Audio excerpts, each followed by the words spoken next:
Hi everybody, it's Claire from King and I. Today we're going to look at starting on how to do crochet. So grab your hook, grab your yarn and let's make a start.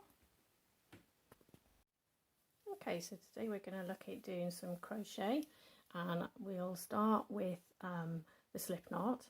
And if you're not sure about how to do a slip knot, which is the way that you get your yarn onto your hook, I'll make a link for you to another video that I have for that. So basically we just create a loop, we put our finger and our thumb through, catch the tail and pull it through. If you're not sure about that, you can click the link and I'll talk you through nice and slowly. So insert your hook into that slip knot and then we're just going to pull it, not so it's tight, but just to add a little bit of tension on it. Now there's different ways to hold your hook. Some people hold it this way, like a knife. Some people prefer to hold it this way, like a pen.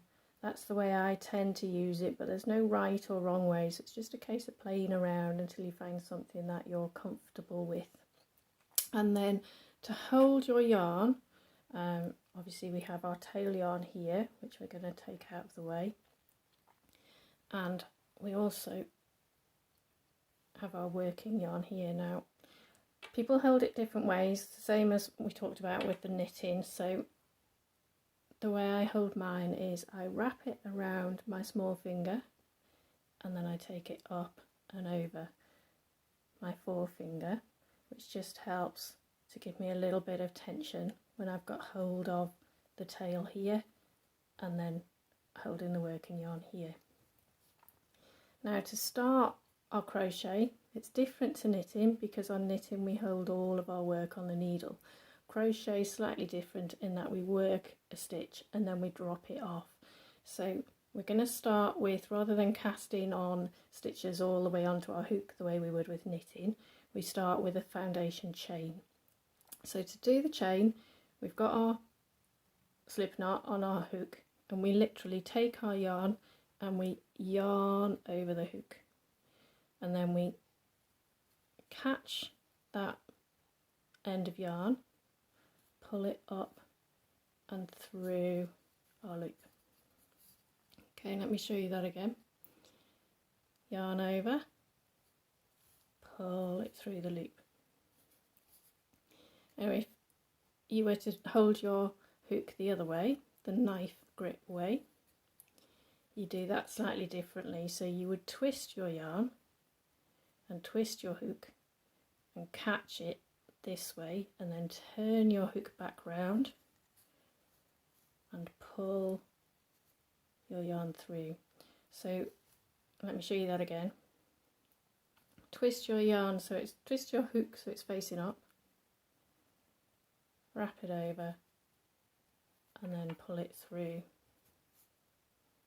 So you still get the same effect, it's just that it's held slightly differently. So I'd recommend you have a little play around, see which you're more comfortable with, and then we can have a look at how the chain will work for our foundation going forward.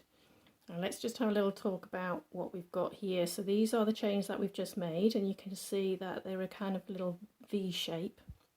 So you have the top stitch and you have a bottom stitch. And then if you turn this over, you'll see that there's a little bump with each stitch. And these are called the back bumps. So usually when we're working with the chain, we'll work into these V's here. So we'll do a few more and then we'll look at working back along this way with the single crochet stitch. So I've got 1, 2, 3, 4, 5 stitches here and I'm just going to do some more so that we've got about 10 or 11 stitches just to help us create enough to do our single crochet. Now some problems you might come up against is the tension. It's quite difficult to get this right when you first start.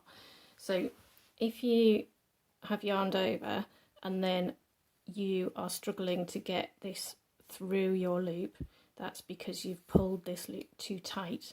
So that's easy enough to do. It's just make sure that when you do your next chain, you give yourself a little bit more to work with.